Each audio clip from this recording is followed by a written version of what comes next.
Bonsoir, bienvenue à vous en direct sur Public Sénat. Dans un stade bleu-blanc-rouge, la Marseillaise a retenti à Wembley. Image forte tout à l'heure pour le match Angleterre-France. Et pendant ce temps, l'enquête se poursuit. 5 terroristes ont été formellement identifiés et 2 suspects toujours en fuite. Le profil des djihadistes pose la question de la lutte contre l'idéologie salafiste en France. Le débat ce soir. Paris et Moscou ensemble contre l'État islamique, la grande coalition désormais effective sur le terrain. C'est une nouvelle phase majeure dans la guerre menée en Syrie et en Irak. Et c'est aussi une étape qui nous interroge sur notre diplomatie et notre vision du monde. L'analyse tout à l'heure. Enfin, parce que la vie reprend son cours malgré tout, sortir, se mettre en terrasse, aller au bistrot et au restaurant, les mots d'ordre se multiplient pour lutter contre la peur. On en parle avec le restaurateur et grand chef Guy Savoy. Il est aussi le symbole de l'art de vivre à la française. L'entretien tout à l'heure. Voilà pour le programme. Merci de votre fidélité. Tout de suite, les repères de l'actualité, c'est avec Paul Bouffard.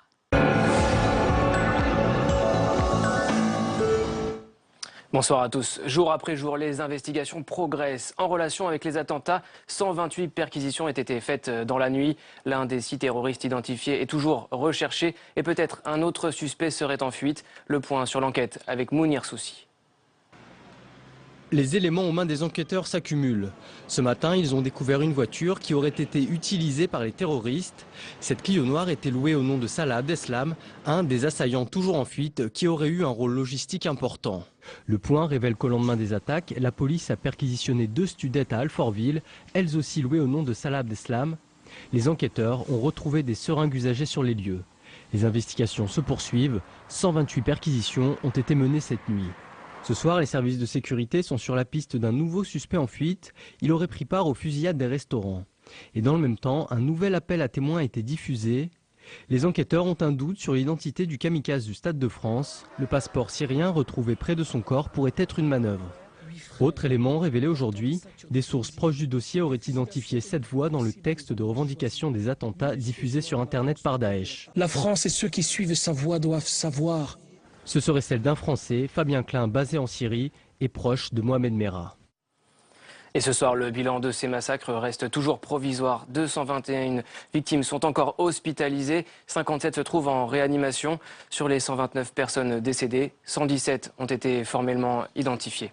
Et dans ce contexte d'état d'urgence, l'État français va fournir aux services de secours des antidotes contre des gaz neurotoxiques. Le sulfate d'atropine, un arrêté a été signé en prévention de toute attaque chimique contre la population. Il y a 24 heures, François Hollande prononçait un discours martial à Versailles. Aujourd'hui, pour les 70 ans de l'UNESCO, il livre un plaidoyer en faveur de la culture, rempart contre la barbarie des terroristes. La France va pour cela instaurer un droit d'asile pour les œuvres d'art menacées par Daesh. Écoutez le président de la République.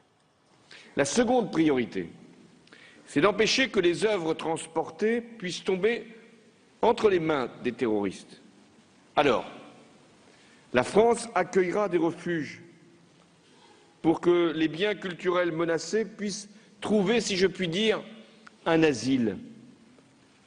Un asile dans les musées qui souhaiteraient, face au danger, mettre les collections à l'abri.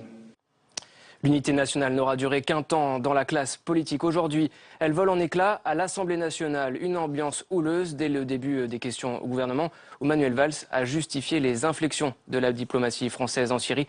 Écoutez. Chaque pays aujourd'hui est mis devant ses responsabilités. Et s'il y a un changement qui s'est imposé, ce n'est pas le changement de la diplomatie française, mais le changement lié très directement à ce qui s'est passé en France, à Paris, vendredi dernier, et c'est ça qui est en train de faire bouger les lignes. Aujourd'hui, les chasseurs français ont frappé à nouveau Daesh en Syrie. Rafale et Mirage 2000 ont largué des bombes sur Raqqa, le fief de l'État islamique. De son côté, la Russie a elle aussi intensifié ses bombardements sur les terroristes à l'est et au nord-ouest de la Syrie. Alors que l'état d'urgence en France pourrait être prolongé à un délai de 3 mois, la création d'une garde nationale est envisagée, des effectifs de réservistes pour soutenir les forces de l'ordre. À quoi pourrait ressembler cette nouvelle force publique? Les détails avec Jérôme Rabier. C'est une des surprises présidentielles au congrès de Versailles. la création possible d'une garde nationale à la française. Une mesure que réclamaient plusieurs partis du FN au MoDem et à laquelle François Hollande souscrit désormais. Que l'on tire mieux parti des possibilités des réserves de la défense, encore insuffisamment exploitées dans notre pays, alors que nous avons justement ce gisement. Il constitue les éléments qui peuvent demain former une garde nationale encadrée et disponible. On pense forcément au modèle américain où cette garde est déployée tant sur le territoire national que sur les opérations extérieures. Une armée bis qui pèse pour 10% du budget de la défense américaine. Autre format possible, l'utilisation accentuée des réservistes, un dispositif auquel près de 60 000 Français appartiennent déjà. Pour l'instant, peu de précisions, mais on peut imaginer que cette garde nationale pourrait prendre le relais de militaires, gendarmes ou policiers déployés depuis janvier sur l'ensemble du territoire. Des effectifs bienvenus à l'heure où la France risque de rester longuement en alerte Vigipirate rouge écarlate. On passe tout de suite au premier débat de ce soir. La politique étrangère de la France se réoriente. Une nouvelle phase pour les opérations extérieures des forces françaises.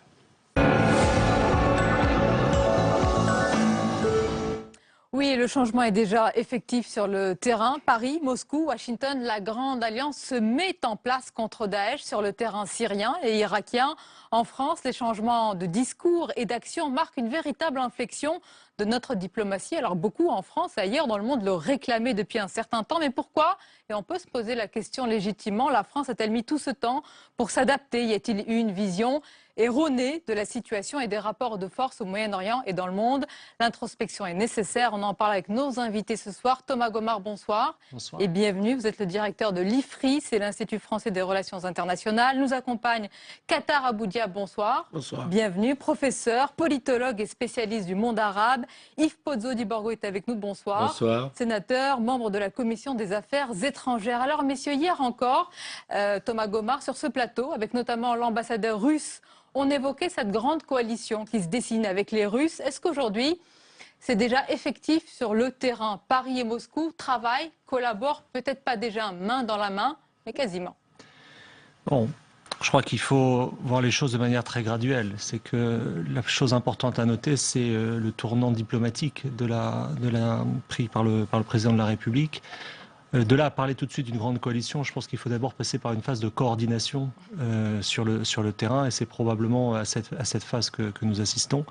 Et ensuite, en ce qui concerne les grands acteurs de cette coalition, on se focalise beaucoup sur la Russie, parce que la Russie s'est engagée et a obtenu des dividendes diplomatiques très rapides depuis son intervention début octobre. Mais je crois que c'est surtout, au fond, aussi les autres pays qui vont participer à ces frappes, à cette coalition, et de voir en réalité ce que ça peut produire sur le terrain. Le problème que nous avons avec la Russie, c'est que la Russie intervient, mais elle frappe moins Daesh que d'autres groupes aujourd'hui. Et donc il y a une forme de là peut-être un peu de tromperie en réalité sur la manière dont ça se passe. Alors je pense que ça va dans la bonne direction en termes de coordination.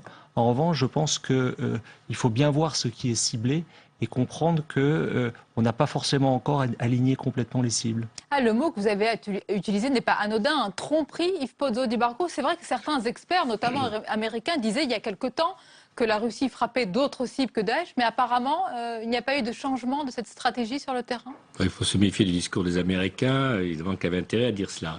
Mais ce qui est vrai, tout à l'heure, nous avions en commission des affaires étrangères reçu le ministre des Affaires étrangères, M. Fabius, qui nous a rappelé son chiffre. Il disait jusqu'à ce matin, 80% des frappes russes étaient plutôt contre les rebelles pour protéger Bachar Assad. C'est son chiffre. C'est ce que vous a dit le ministre des Affaires étrangères. Ce que nous a dit le ministre des Affaires étrangères. Et il nous a dit dès ce matin, oui. C'est pour ça que je donne l'information à M. Gomard, il a dit dès ce matin, les Russes ont changé et sont allés sur Akka, qui est le fief de Daesh. C'est-à-dire que vraiment, les Russes eux-mêmes... Je termine, si vous permettez. Les Russes ont changé, on l'a vu brutalement. Non seulement ils sont allés maintenant contre Daesh, à Raqqa, mais deuxièmement, ils ont aussi dit, puisque le porte-avions français va arriver, que le bateau russe était prêt à accueillir là-bas, et surtout, on sent très bien qu'il y a une orientation complètement différente. Et on a l'impression, alors là, je voulais juste dire une chose sur les relations avec la Russie, il ne faut pas croire que la France, même si elle avait une analyse différente que la Russie sur l'affaire de Syrie, n'avait pas de relation avec la Russie. Parce que moi-même, il se trouvait que par hasard, j'étais avec le président de la République à Astana quand il était allé voir le président Poutine. J'ai toujours dit, pourtant c'est un adversaire politique. Paris et Moscou ont toujours gardé des relations, c'est une évidence. Voilà. Et c'est le président de la République aussi qui a été l'acteur principal des accords de Minsk. Ça, je le dis, pourtant c'est un adversaire politique, mais je le dis. Donc, on n'avait pas, les liens étaient loin d'être rompus avec la Moscou. Sauf que là, ce qui s'est passé à Paris a complètement changé l'attitude, a obligé le gouvernement français, qui avait un discours sur la Syrie... Ça, on va en parler, cette inflexion de ce changement. Vous voulez, Qatar Abuja, vous avez dit qu'il y a eu un changement après une annonce, laquelle? Oui, bien sûr, c'est-à-dire cette décision russe d'intensifier les frappes contre Raqqa, c'est après l'annonce par la Russie de cet attentat contre l'avion russe. Le fait que maintenant c'est prouvé qu'un groupe terroriste ou Daesh a frappé cet avion civil russe avec cette sauvagerie aussi, un autre acte sauvage, là la Russie, comme la France, a commencé par répondre par une série d'attentats punitifs contre Raqqa, la Russie aujourd'hui a fait la même chose. Ça signifie que cet ennemi commun, maintenant, se précise. Il y a un ennemi commun, la priorité va contre cet ennemi commun. Mais je suis tout à fait d'accord, passer à une grande coalition, ça demande avant tout la réponse de Washington et la réponse d'autres acteurs. La réponse de Washington, on va l'écouter dans quelques instants. Oui, Thomas Gomart? Non, je pense que justement la réponse de Washington est assez décisive. Quand on lit très attentivement le discours du président de la République devant le Congrès, il a remercié les États-Unis. Pourquoi? Parce que les frappes sur Raqqa, très certainement, ne peuvent pas se faire sans du renseignement américain. Et donc, je pense que le terme d'alliance est un peu trompeur, si vous voulez, sur le degré de proximité qu'on peut avoir, ou avec Washington et avec Moscou. Et donc, je pense que c'est important de voir qu'on est dans cette phase de convergence, de coordination, mais qu'en même temps, le dispositif français est très dépendant du dispositif américain. Attendez, on nous annonce là, depuis quelques heures cette grande coalition, et le terme, il n'a pas été utilisé par les journalistes, il a été employé par les politiques, donc ce n'est pas vraiment le cas, il y a beaucoup plus de nuances. Si je peux me permettre, et je rejoins ce que dit M. Gomart, il a raison, les Américains maîtrisaient l'information et la France avait des difficultés. C'est d'ailleurs la logique de l'OTAN. C'est la logique de l'OTAN, il y a ce qu'on appelle les fourrailles, c'est-à-dire les quatre yeux, c'est-à-dire les Anglais, les Américains, les Australiens et les Canadiens, et les autres n'existent pas. Et c'est un peu cette logique qu'il y a en Syrie.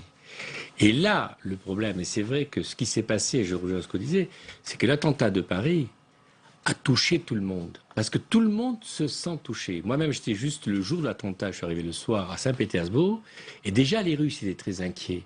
Maintenant, la police vérifie dans les métros. Il y a on sent une interrogation en Russie.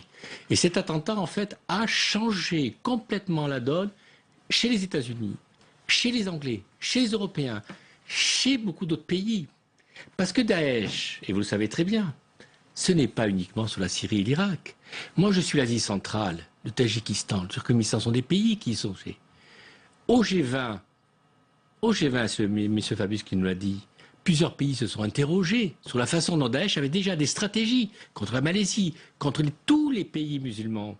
Et on a des notes de nos services. Donc il y a une stratégie mais bien sûr, il y a des notes de nos services qui sont vraiment pas des services qui sont très efficaces, qui datent ces notes-là, qui nous montrent que dans chacun des pays musulmans, vous avez une antenne Daesh. Et donc l'attentat, c'est que maintenant les Américains, qui ont déjà eu le 11 septembre, qui étaient plutôt protégés, se disent mais attendez, ça peut arriver chez nous. Et l'attitude de Moscou, pourquoi l'attitude de Moscou a changé? Parce que premièrement, je vous signale, ça leur coûte 1 milliard par mois, l'affaire. Et donc ils veulent bien, ils sont revenus dans le jeu diplomatique. D'autant plus que l'attentat a été reconnu pour le vol. Bien sûr, mais eux-mêmes s'inquiètent. À Saint-Pétersbourg, 12% de musulmans.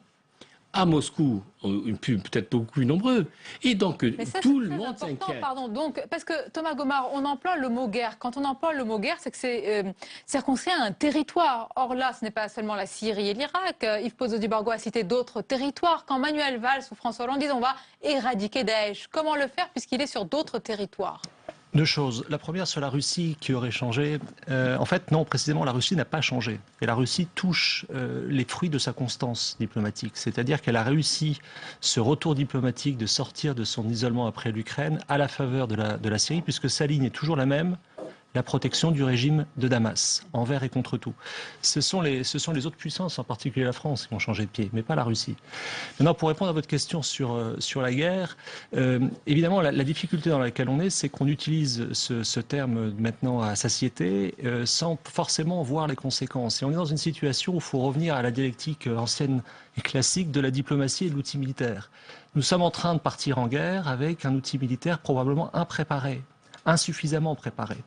C'est-à-dire que ce que vous décrivez, c'est que nous avons aujourd'hui une surexposition de nos forces armées qui sont engagées dans plusieurs opérations extérieures, en particulier Barkhane en Afrique subsaharienne, en République centrafricaine. Dans le cadre de Chamal, l'autre tournant majeur de la diplomatie française, c'était précisément la décision prise en septembre d'élargir Chamal et de frapper non plus seulement en Irak mais aussi en Syrie, avec ce paradoxe, c'est qu'en 2013, la France voulait frapper Bachar el-Assad et en 2015, elle commence à frapper Daesh qui frappe Bachar el-Assad. Donc ça montre bien, si vous voulez, les hésitations stratégiques qui ont été les nôtres, l'erreur de jugement initiale qui a été le nôtre et qui explique effectivement qu'aujourd'hui il y a une réorientation. Mais pour revenir au point initial, je pense que cette réorientation, elle est beaucoup plus douloureuse évidemment pour Paris que pour des pays comme la Russie, qui restent sur une ligne constante. Mais donc, si je reprends ce que vous dites, je voudrais vous poser la question à vous trois, Qatar Abou Diab et puis Yves Pozzo-Dubargo. C'est légitime, hein? Est-ce qu'on a donc perdu du temps? Est-ce qu'il y a une vision erronée ou alors incomplète du Moyen-Orient, même des rapports de force et des alliances dans cette région de la part de la France, qui explique que maintenant, eh bien, on court un petit peu derrière cette alliance, cette coalition? Oui, je pense... Lorsque les mutations ou les mouvements de contestation dans le monde arabe ont commencé, la France n'a pas été prête. La réponse face à la Tunisie était très brouillée. Puis, on a tenté de se rattraper en Libye, mais pour moi, c'est un mauvais rattrapage. Car en fait, cette intervention de l'OTAN, sans réfléchir l'après-Kadhafi, il n'y avait pas beaucoup, à mon avis, d'évaluation de post-Kadhafi. Et puis, l'Égypte, on n'a pas joué un grand rôle, mais pour la Syrie, là, je pense aussi que l'affaire libyenne a créé d'illusions et de mauvais espoirs. Et aussi, il y avait, à mon avis, une mauvaise lecture de la position de M. Obama. C'est ça qui compte. Car on ne peut pas, la France actuellement, ne peut pas être l'acteur majeur comme ça a été dans le XXe siècle avec la Grande-Bretagne en faisant les frontières, les entités et les États. Cette fois, c'est M. Obama qui a manqué au rendez-vous. Pourquoi M. Obama a manqué? M. Obama... Pardonnez-moi, il ne l'a pas manqué sur l'Iran. On peut peut-être lui reconnaître. C'est ça, Obama, exactement. Pour négocier avec l'Iran, il a fait de la question syrienne l'otage de ces négociations avec l'Iran. Mais c'est tout l'Occident qui paye. L'administration américaine, l'ancienne, se trompe par rapport à la lutte contre le terrorisme. C'est tout l'Occident qui paye, c'est Paris maintenant qui paye. Quand même, il y a des conséquences historiques. Pour la Russie, il y a beaucoup de cynisme quand même. M. Poutine est cynique, c'est bien, et maintenant il tente de se rattraper, mais c'est vrai, M. Poutine... Avec ses positions de défendre le statu quo à n'importe quoi, c'est-à-dire là, il faut voir quand même, il faut revenir quand même aux causes du terrorisme. Ces régimes despotiques quand même engendrent aussi le terrorisme. La mauvaise lecture de l'islam, et ces régimes despotiques aident aussi. Mais est-ce que, moi je vous pose une question précise, est-ce que vous mettez sur le même plan aujourd'hui Bachar el-Assad et Daesh? Non. Bon. Daesh, c'est l'ennemi prioritaire. Donc c'est tranché. Daesh, c'est l'ennemi prioritaire. Mais la France a commencé. Fin août, le président de la République, dans son discours devant les ambassadeurs, il a reconnu que cette stratégie française, ni Assad ni Daesh, ne fonctionne pas. Voilà, il a reconnu que ça ne fonctionne pas, mais il n'a pas trouvé la réponse adéquate. Yves Pozzo-Dubargo, qui a cette vision aujourd'hui? On a évoqué tous les problèmes de la région. Qui a une vision de ce qui va se passer en Irak, d'une Turquie qui est en train de se replier, d'un Liban qui est aujourd'hui visé en son cœur? Qui a une vision de ce Moyen-Orient? D'abord, il faut comprendre que les Américains ne sont plus dépendants du Moyen-Orient parce qu'ils sont indépendants maintenant en pétrole. Que deuxièmement, leur priorité, c'est l'Asie, le marché énorme de l'Asie. Donc, si vous voulez, ils sont toujours trompés d'ailleurs dans ces zones-là. Ils ont eu la stratégie de conserver leur puits de pétrole. Là, maintenant, ils en ont moins besoin. Et c'est vrai qu'on les sent beaucoup moins impliqués. Quand Obama a dit qu'il allait avoir une grande décision, il a envoyé 60 soldats des forces spéciales sur le terrain. C'est vraiment, on sent très bien. Ils envoient des avions, c'est pas compliqué, mais c'est vrai que ce ne sera pas... C'est un acteur incontournable, mais est-ce que ce sera l'acteur majeur? Je ne sais pas. Moi, je tendance à penser qu'en ce qui concerne la Russie, c'est vrai qu'ils se sont précipités dans cette affaire. Je ne pense pas qu'ils soutiennent tant que ça le fils Bachar. Moi-même, je suis la Russie depuis 2004 au Sénat. Plusieurs fois, on m'avait dit, vous savez, le fils n'est pas le père. Donc, par contre, ils soutiennent, ils ont leur base de Tartous. Par contre, ils soutiennent que le régime, ils aimeraient bien que le régime soit toujours présent, par le fils Bachar ou autre. Et puis surtout, ils ont pu, c'est ce que disait M. Gomar, ils sont re-rentrés dans le débat international, puisqu'ils avaient été affaiblis par leur affaire de Crimée. Mais moi, ce que j'ai tendance à penser que les Occidentaux, tous, ont fait beaucoup d'erreurs. Les Américains en Irak, nous en Libye, on est profondément responsables de cette situation. Et je voudrais juste... Et je dis ça, et ça, c'est vraiment, il faut qu'on le... Enfin, je dis ça, vous laisser réagir, Thomas Gomar. Je voudrais qu'on écoute aussi le secrétaire d'État américain John Kerry qui a réagi ce soir. Alors, il a réaffirmé qu'il n'y aura pas de troupes au sol.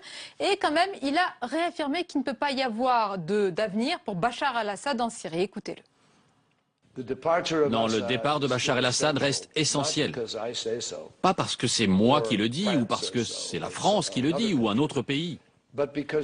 Mais parce que vous ne pouvez pas arrêter la guerre si Assad reste en place. Ce n'est pas le monde qui dit Assad doit partir. Il doit partir parce que de fait, les Syriens qui ont tant souffert se battront jusqu'au bout contre lui, jusqu'à ce qu'il parte. Thomas Gomar. Oui. Non, si vous voulez, je pense qu'effectivement, on sait, pour répondre à votre question initiale sur la politique étrangère française, une des difficultés que nous avons, c'est que nous sommes trompés sur Bachar el-Assad. C'est-à-dire que la politique française a fait du départ de Bachar el-Assad l'alpha et l'oméga. Bon, alors ça renvoie à une question plus large qui est, pour revenir sur la différence avec la Russie, et je vous rejoindrai volontiers là-dessus, c'est que nous avons eu avec la Russie des lectures très divergentes de ce qu'étaient les printemps arabes. Il y a eu effectivement une volonté de se rattraper côté français sur les printemps arabes et d'y voir une sorte de dynamique vertueuse, alors même que Moscou, parce que c'est un régime autoritaire, il voyait une dynamique beaucoup plus déstabilisatrice. Qui a eu raison, qui a eu tort, très probablement, vu la suite des événements, Moscou dans sa lecture. Maintenant, ça conduit, à mon avis, à s'interroger sur les grandes évolutions de la politique étrangère française. On parle évidemment beaucoup des attentats de vendredi soir, mais on a eu les attentats de Charlie Hebdo au mois de janvier et les attentats contre l'hypercachère. Qu'est-ce qui a changé en politique étrangère à ce moment-là? C'est qu'on a eu l'impression au premier semestre d'une sorte d'alliance sunnite, c'est-à-dire que pour schématiser, on devait vendre les Mistral à la Russie, on les a vendus à l'Égypte, payés par l'Arabie Saoudite. On a exporté massivement un certain nombre de systèmes d'armes vers les pays du Golfe. Donc il y a eu ces inflexions diplomatiques. Mais de manière beaucoup plus importante, il y a eu la mise en place d'un dispositif de sécurité intérieure qui nous renvoie à cette dialectique que j'évoquais tout à l'heure, c'est-à-dire outils militaires et diplomatie. Et nous avons aujourd'hui, au fond, à mon avis, un décalage important, préoccupant, entre ce que nous prétendons faire en termes de politique étrangère et la réalité de notre outil militaire qui a été coupé, érodé depuis 20 ans. Il y a deux remarques que je voudrais faire, si vous permettez. La première chose, d'abord, en ce qui concerne ce que dit Kerry vient de passer 48 heures à Vienne, où ils ont parlé que de l'après-Bachar, alors que les gens sont sur le terrain. Mais voilà, normalement, il revient de Vienne, il dit ce qu'il s'est dit à Vienne, même si ce n'est pas complètement décidé, vous voyez très bien. Ça, c'est vraiment le monde diplomatique. Sauf qu'il y a une réalité qui existe, c'est qu'on n'a pas, tout le monde dit il faut se débarrasser de Daesh, mais on ne voit pas tellement de décision sur Daesh. Quand j'ai posé la question au ministre en disant, mais attendez, nous, est-ce qu'on va, parce que mes amis centristes, hier au Congrès, les deux présidents de groupe, ont demandé qu'il y ait des troupes au sol. M. Fabius m'a répondu, avec le président de la République, nous considérons que c'est une erreur et on n'aura pas de troupes au sol. Alors je dis, mais qui va aller faire la guerre au sol? C'est les Turcs? C'est les Kurdes d'Irak? Les Kurdes syriens? C'est ce qui reste des Syriens? C'est les Iraniens? C'est qui? C'est toute la difficulté, c'est que vous ne pouvez régler à mon avis, on est dans quelque chose de très paradoxal, de partir en guerre sans forcément vouloir voir les conséquences et ce que ça implique en termes purement militaires. Je voudrais vous poser une question, parce que pour expliquer aux téléspectateurs, parce que vous dites que vous avez posé des questions au ministre Laurent Fabius, qui a donc été auditionné. Ça s'est passé à huis clos, donc il n'y avait pas de caméra par définition. Est-ce que nous voulons savoir, monsieur le sénateur, vous avez dû poser la question sur ce changement de stratégie qui, pour certains peut être considéré comme ce que je disais tout à l'heure, une vision erronée, ou en tous les cas, voilà, peut-être un peu tardive, une compréhension tardive des choses. Est-ce qu'il y a une une reconnaissance sur ce domaine-là? Moi, je n'utiliserai pas le mot erroné. C'est une vision différente que nous n'avions pas, que le ministre Fabius et le président Hollande avaient. Je n'utiliserai pas ce terme-là. Il y a manifestement une inflexion nouvelle qu'a donnée le président hier dans son discours au Congrès. Mais maintenant, il faut que ça rentre dans les faits. C'est là où je rejoins M. Gomard. C'est que, c'est vrai, nous avons beaucoup de pesanteurs. Nous avons 19 OPEX. Et nous sommes dans 40 pays. C'est énorme. Nous avons une dépense militaire de 32 milliards qui a été rognée depuis 20 ans. Voilà. Non, oui, mais ça, on commence à... On a quand même... Et de ce qui s'est passé aujourd'hui, ce qui est important, c'est que la première fois en Europe, on a utilisé l'article 42 alinéa 7, qui fait que les pays européens sont solidaires. Alors, qu'est-ce qu'on attend? D'abord, une solidarité politique. Ils sont d'accord. Mais ce qu'on attend aussi, c'est là où je vous rejoins. Oui. Non, on rejoint que peut-être que les Allemands, que les Anglais ou autres puissent nous aider en Afrique ailleurs. Ça nous libérerait sur Qatar, Abu Dhabi, oui. On attend aussi nos partenaires européens qui, depuis oui, à mon avis, c'était silence radio. Cette Europe devrait constater, c'est pas simplement avec les marchés libres pourrait se protéger. L'outil militaire européen doit être reconstitué. C'est un moment pour pousser les Allemands dans ce sens. Il faut inciter l'Allemagne. À mon avis, c'est la clé. C'est la clé. Sans ça, il y a danger. Je pense que ça serait ce que nous espérons tous, mais c'est très illusoire. Quand vous voyez le débat aujourd'hui en Allemagne sur la notion de guerre, justement, je pense qu'on n'y est pas du tout et ça nous renvoie à la réalité. Les seuls gens sérieux en termes militaires, ce sont les Américains, les Britanniques et les Russes. Voilà.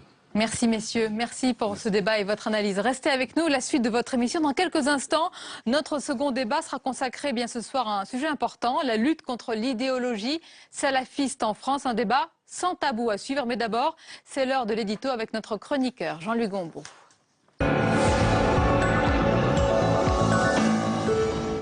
Alors les questions, bien sûr, en ce moment sont d'abord et surtout sécuritaires, mais l'aspect financier est de plus en plus évoqué. Pour renforcer notre dispositif sécuritaire, eh bien, on risque de ne pas respecter nos engagements en matière de réduction des déficits. On en parle avec Jean-Louis Gombault. Bonsoir Jean-Louis. Bonsoir Sonia. Mais la Commission européenne, Jean-Louis, elle s'est montrée plutôt compréhensive aujourd'hui. Oui, et c'est normal en ces temps-là. Tout normal, parce que les circonstances exceptionnelles que prévoient les traités sont évidemment manifestes. Mais je dis qu'aujourd'hui, l'Europe est montée d'un cran dans cette affaire de guerre contre Daesh. D'abord, effectivement, la réponse de M. Moscovici ce matin à la déclaration hier du président François Hollande disant qu'il fallait mettre entre parenthèses le pacte de stabilité en faveur du pacte de sécurité. Il s'est dit d'accord pour en discuter, mais aussi avec l'application des traités, mais aussi l'intervention des 28 ministres des Affaires étrangères qui ont dit on va appliquer l'article 42, c'est-à-dire qui prévoit qu'il y a assistance à un pays qui est agressé militairement de l'extérieur. Et effectivement, là aussi, c'est manifeste. Assistance, le problème, c'est que maintenant, on va discuter. Quand on dit assistance, ça veut dire assistance financière, assistance logistique. Ce n'est pas précisé dans les traités. Donc ça aura besoin d'être discuté. Il semble que pour l'instant, M. Drian se soit limité à une assistance technique d'ordre logistique. Maintenant, sur le pacte de stabilité, il faut bien voir qu'effectivement, l'article 3 précise qu'il y a des circonstances exceptionnelles, bien sûr, mais il ne faut pas que ça entrave le rééquilibrage des finances publiques à terme. Autrement dit, des dépenses tout de suite, d'accord, mais pas qui ne s'étalent pas sur de trop nombreuses années. Et la Commission européenne sera en droit, quelque part, d'être un peu tatillonne pour savoir si on n'essaie pas de grignoter par-ci, par-là quelques milliards, d'autant plus qu'elle craint l'exemplarité. Par exemple, la Grèce peut dire « moi je suis devant des circonstances exceptionnelles aussi », donc il va falloir bien définir les termes et ça mérite débat. Mais est-ce que tout ça est à la hauteur, Jean-Louis, de la situation grave que l'on vit? Alors moi je pense qu'il faut revenir à des points basiques de ce qu'est la guerre. On rentre dans l'incertitude et on va vers les extrêmes, comme dit notre ancêtre à tous, M. Clausewitz, bien entendu. Et effectivement, on n'est pas très au courant, parce que quel est le problème, effectivement? C'est que va faire l'ennemi? L'ennemi va-t-il monter lui aussi aux extrêmes? Va-t-il rentrer dans l'incertitude? C'est-à-dire, le problème, c'est quelle va être la mobilisation des troupes de l'ennemi et quelle va être aussi la ligne financière, la possibilité d'intervention. Or, hier, je vous ai donné un chiffre qui n'a pas été contredit dans la journée. Ce qu'a annoncé M. Hollande, ça tourne autour de 500 millions d'euros supplémentaires par an, 1 milliard, 500 millions d'euros par an. Si on monte d'un cran dans cette affaire, l'affaire va se trouver insuffisante. Et à partir de là, on devra se retourner vers l'Europe. L'Europe, ces dernières semaines, a dit, par exemple, sur la question des migrants, il faut un quota de migrants par pays, pourquoi n'y aurait-il pas un quota aussi pour le financement de cette guerre contre Daesh? C'est un problème qui sera, à mon avis, très rapidement posé si on va vers la montée aux extrêmes. Merci beaucoup, Jean-Luc Gombaud, pour votre analyse. Il est 22h30 passé. Tout de suite, le rappel des dernières informations, c'est avec Paul Bouffard.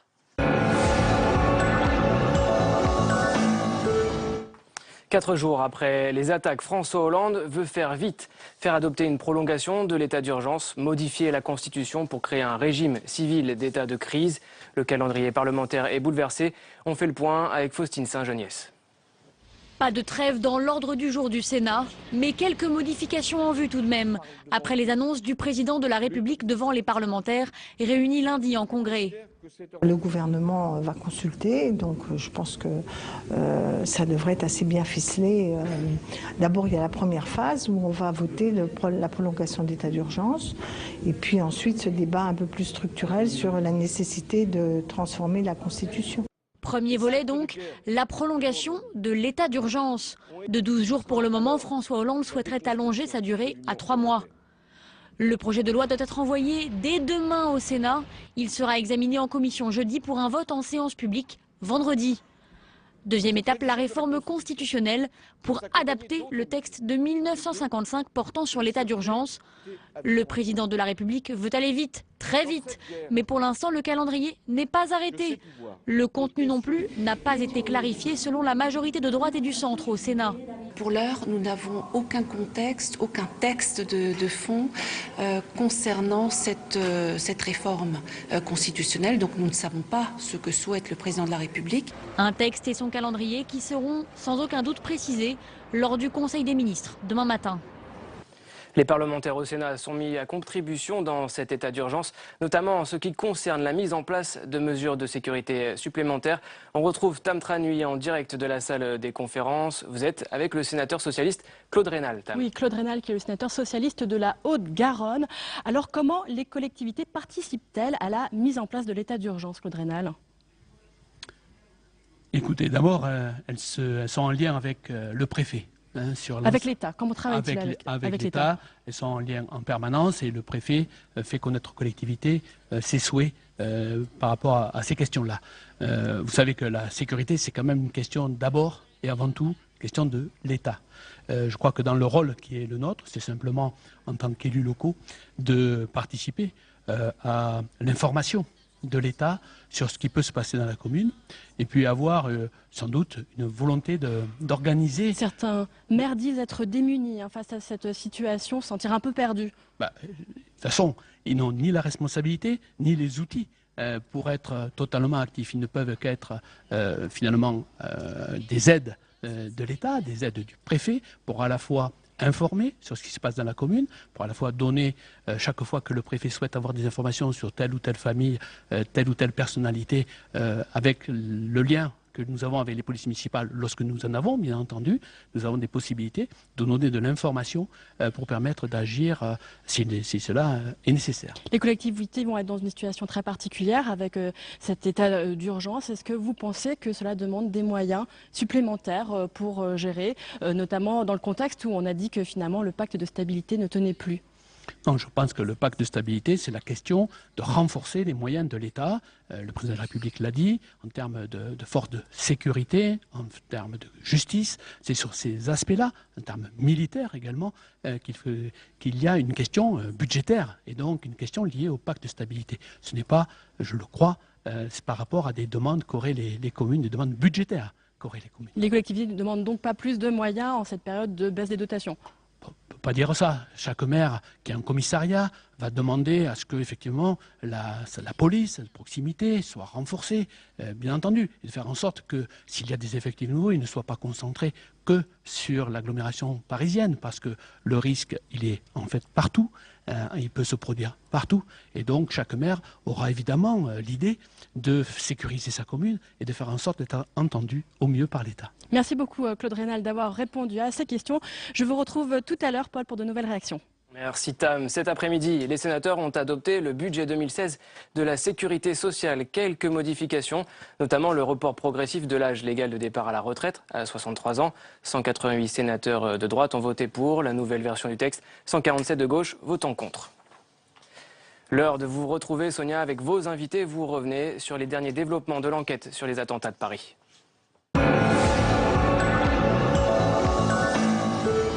Oui, merci Paul. Et 4 jours après les attentats, les opérations de police, bien sûr, se poursuivent et les contours des attaques de Paris se précisent. Identification des terroristes et plusieurs éléments sur ces opérations décidées en Syrie, organisées depuis la Belgique et perpétrées chez nous en France. L'élément frappant, on va en parler, est celui du spectre d'un terrorisme dilué dans les pores de notre société, avec le processus dont on parle beaucoup en ce moment de radicalisation et celui sur lequel nous allons également insister, celui de dissimulation. On va en parler avec nos invités ce soir. Guillaume Larrivé, bonsoir. Bonsoir. Et bienvenue. Vous êtes député Les Républicains de Lyon. Vous êtes l'auteur d'un rapport remarqué sur l'islam radical dans les prisons françaises. Avec nous, Pierre Martinet, bonsoir. Bonsoir. Bienvenue. Vous avez été agent du service Action de la DGSE. Vous êtes aujourd'hui directeur de la société Corpguard, qui est spécialisée dans la prévention et la gestion des risques en France et à l'international. Nous accompagne Siem Suite, bonsoir. Bonsoir. Vous êtes chroniqueuse au point notamment, auteur de nombreux livres, dont ceux-là, Omerta dans la police et puis La suspendue de la République aux éditions du Cherche Midi. Stéphane Gatignon nous accompagne, bonsoir. Bonsoir. Vous êtes maire écologiste de Sévran et voilà. Et de l'Union des démocrates et écologistes. Alors messieurs, d'abord, première question, Pierre Martinet, sur l'évolution de l'enquête. On précise qu'à l'instant, c'est ce qu'on me disait, à l'Oriette, la police lance un nouvel appel à témoins. L'identification des terroristes a conduit à plusieurs profils. Quel est, selon vous, l'élément le plus frappant parmi tous ces profils? Ils ont le même profil depuis 25 ans à peu près, en fonction des périodes où on a eu affaire à ce terrorisme islamiste. Pour ne pas aller trop loin dans le temps, je reprendrai une date référence qui est 1994. Avec le détournement de l'Airbus à Marignane, enfin en Algérie, à Alger, et ils ont été libérés à Marignane, avec tous les problèmes qu'il y avait autour du GIA et des réseaux islamistes dans le Maghreb à l'époque. Successivement, ça a augmenté jusqu'à aujourd'hui, avec des dates clés, 2001, septembre 2001, avec les attentats à New York, et ensuite, pour revenir un peu plus chez nous, en 2012, avec la découverte de Mohamed Merah qui commet des attaques à Toulouse sur des militaires et sur une école juive. Donc je dirais qu'aujourd'hui, moi j'ai pas l'impression de découvrir ces gens-là, parce que je les côtoie depuis 30 ans. Et en fait, le dénominateur commun, c'est effectivement un projet lié autour d'un groupe islamiste, que ce soit le GIA, Al-Qaïda, aujourd'hui l'État islamique, mais l'État islamique n'est pas seul au monde, les groupes se sont multipliés. Et le dénominateur commun, c'est aussi un lien très étroit avec la pensée salafiste, et aussi ils adhèrent vraiment au projet du calife aujourd'hui de l'État islamique. Et ça, ce n'est pas nouveau. Moi, ce qui m'étonne, c'est qu'il y a encore des gens qui s'étonnent de ça, quoi. Non, ce n'est pas nouveau, vous avez raison, mais on insiste sur ce point. Guillaume Larrivé, c'est le point le plus important. Et il a été question, je crois que c'est le Premier ministre qui en a parlé, d'idéologie salafiste. Nommer les choses. C'est bien cela dont il est question. Moi, je ne veux pas parler en sociologue, je ne suis pas non plus professeur de relations internationales. Je suis député de la Nation, membre de la commission des lois de l'Assemblée nationale, qui a pour charge d'élaborer des textes utiles pour protéger l'ordre public. Et le mot que j'utilise, c'est d'abord le mot d'assassin, de criminel, de délinquant, de récidiviste, d'individu présentant un danger grave pour l'ordre public. Et la question principale que nous devons traiter en responsabilité aujourd'hui, la question immédiate, la question aussi des mois et des années qui viennent, c'est d'adapter notre arsenal juridique et opérationnel pour mettre hors d'état de nuire, Sonia Mabrouk, ces individus qui veulent affaiblir nos sociétés et qui veulent même peut-être nous détruire. Non, mais j'entends bien hors d'état de nuire, mais quand même, est-ce que vous utilisez quand même l'idéologie, on l'imagine, salafiste, pour comprendre après ce dont nous allons parler, c'est-à-dire tout ce processus de déradicalisation qui est mis en place? On évoque certaines mesures qui ont été mises, je crois, en place dans certaines prisons, puisque vous avez fait un rapport sur ce sujet, c'est le cas? Je constate en tout cas qu'il s'agit d'individus commettant des actes évidemment réprimés par le code pénal, des actes terroristes, des actes de délinquance, et qui se réclament sans doute d'une espèce de galimatia ou de blougi-boulga qu'on peut sans doute qualifier effectivement d'islamiste ou de djihadiste. Mais au-delà des termes, encore une fois, je pense qu'il ne faut pas, mais alléguer une pseudo-expertise. Moi, je parle en juriste, je ne suis pas un spécialiste théologien des différents courants. Il y a manifestement, on le lit dans les rapports, on lit dans la presse, en effet, une influence salafiste forte. Bon, mais je pense que la réalité opérationnelle qui nous est posée, s'agissant du législateur et s'agissant des forces de sécurité intérieure, c'est de les neutraliser, qui se réclament du salafisme ou d'autres choses. Vous partagez cette vision, d'abord voir l'aspect opérationnel, sécuritaire, justement, pour les neutraliser, Siem Swede? Alors moi déjà, tout d'abord, je trouve qu'il est important de discuter, de réfléchir main dans la main des causes de la radicalisation, non pas pour justifier l'injustifiable, parce qu'il n'y a aucune circonstance atténuante à ce qui s'est passé et à ces personnes. C'est une évidence. Ça c'est clair. Oui. Mais moi je fais la différence entre, je mélange pas tout, c'est-à-dire qu'il y a le salafisme et il y a le djihadisme. Le salafisme, c'est l'islam radical, en effet, mais ça, c'est un cran en dessous du salafisme. Après, c'est ce que je pense. À part quand on dit salafisme djihadiste, c'est pas du tout pareil. Le salafisme ne prône pas, clairement ne prône pas la prise d'armes, et c'est le cas. Tandis que le djihadisme prône la terreur, ce sont des terroristes. Donc je pense aujourd'hui, est-ce qu'il est important, c'est pour ça. Est-ce qu'aujourd'hui, il ne faut pas tout mélanger? Je pense qu'il ne faut pas tout mélanger pour ne pas stigmatiser tout le monde ou mélanger tout le monde. Vous avez l'impression qu'on mélange tout, Stéphane Gattignan? Je pense qu'il y a un risque. Je crois qu'aujourd'hui, il y a un adversaire qui est décrit. Alors, je laisse la discussion pour préciser, mais je pense que l'immense majorité, effectivement, des musulmans qui vivent dans nos villes, dans nos territoires et qui vivent en France, pratiquent un islam, je ne sais pas comment le considérer, un islam modéré, vivent leur vie. Et ça se passe bien. Et ce qui m'inquiète un peu dans ce qui va se passer, je pense que c'est important justement de définir quel est l'ennemi. Et je pense que c'est vrai qu'avoir aujourd'hui, on sait des terroristes, Daesh, qui sont aussi et qui arrivent à recruter des gens dans nos territoires, dans nos villes. Donc il y a tout un travail qui se mène. Je pense qu'on a, et ça doit être l'objet du débat, la question aussi de comment on arrive aujourd'hui et comment la police arrive à avoir des informations, arrive à savoir ce qui se passe, comment l'État aujourd'hui appréhende la situation dans nos territoires. Un élu local, vous avez comme nous tous un contact direct. Que vous disent aujourd'hui vos concitoyens? Il y a de l'inquiétude. Il y a de l'inquiétude. Il y a de l'inquiétude d'une forme de stigmatisation et de mettre, si vous voulez, tous les musulmans dans le même panier, quoi, quelque part. Et c'est ça qui peut être dramatique et qui peut, y compris, donner des crispations dans la société française. Alors que la plupart des musulmans aujourd'hui combattent, y compris au Moyen-Orient, c'est d'abord des musulmans qui souffrent de tout ce qui se passe. Donc voilà, il faut bien expliquer un petit peu aux gens. Je pense qu'il faut aussi donner la parole aux musulmans. Il faut travailler, nous, notre rôle aussi, ça va être de travailler sur le dialogue interreligieux, qui est quelque chose d'important à monter. Et puis aussi, il faut que la police travaille. Il faut qu'il y ait, dans nos villes, on voit des gens qui partent un peu. Il y a des salles aujourd'hui dans des territoires qui ne sont pas contrôlés, il se passe des choses qui ne sont pas normales. Ces salles-là, il faut les fermer.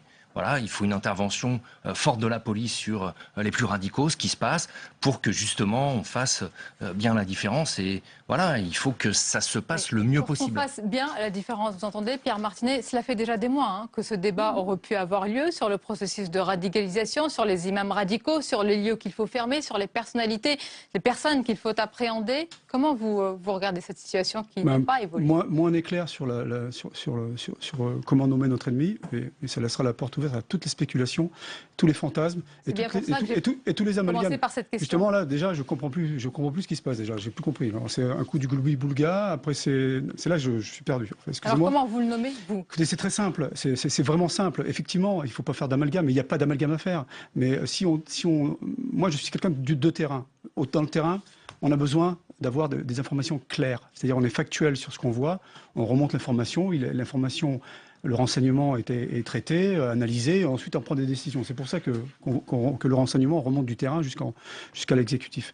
Mais c'est très important de bien comprendre qu'on ne parle pas de projet. J'entends personne parler de projet. Ils ont un projet.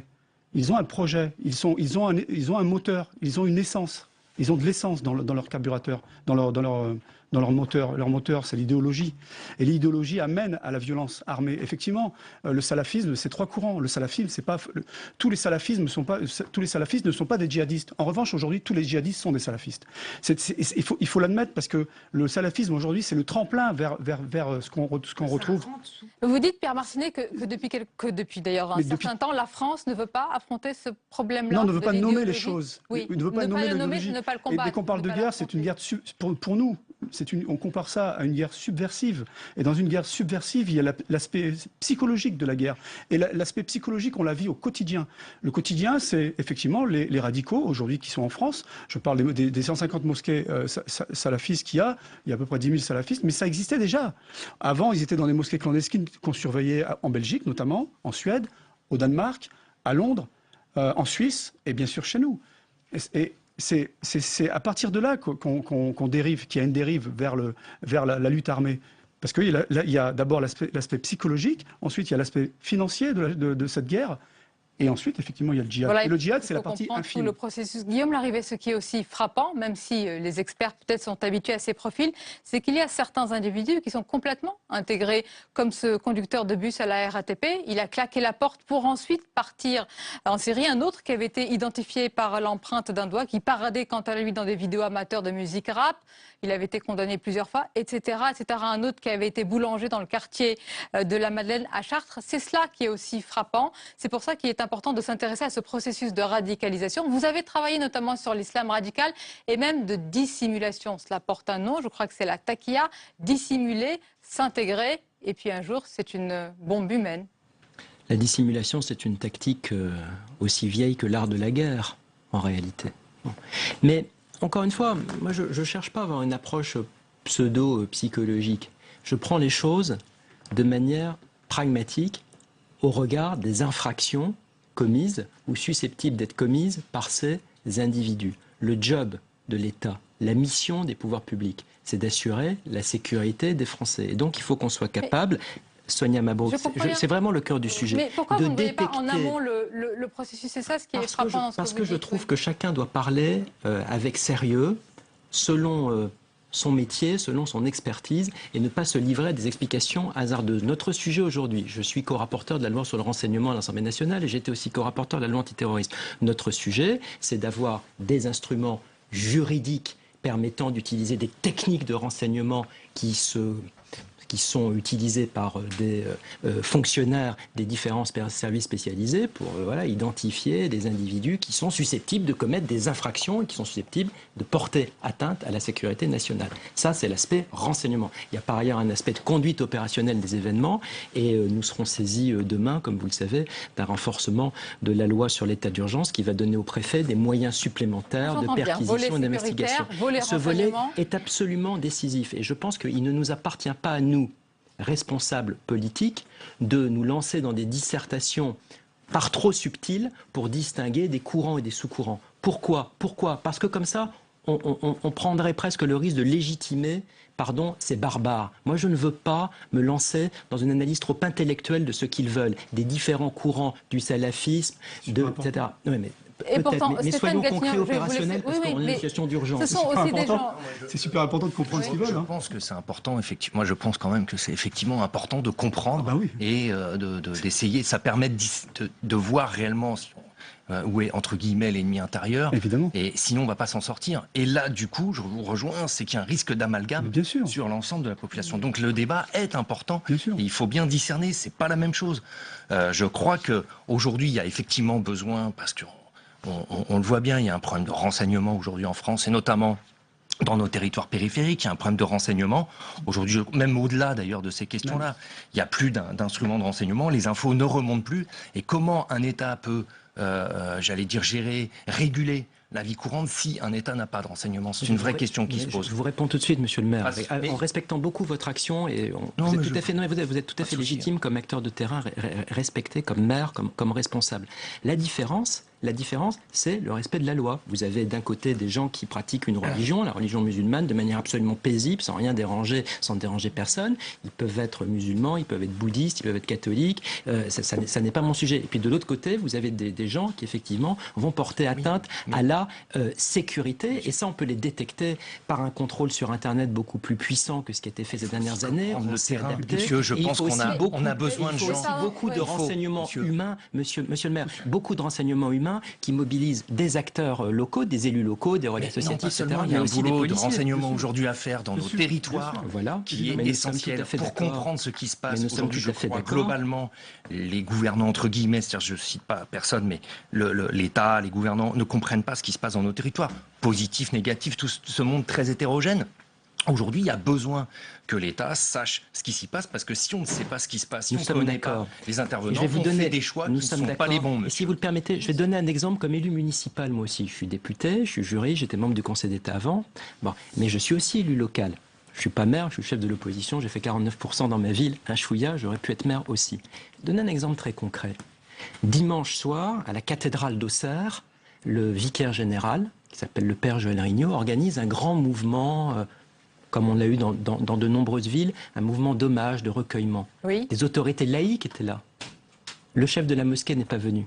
Pourquoi ? C'est une vraie question. Donc où vous voulez en venir, certainement, on n'a pas de dialogue interreligieux, comme je vous disais tout à l'heure. Je pense qu'il faut que chacun clarifie complètement ses positions.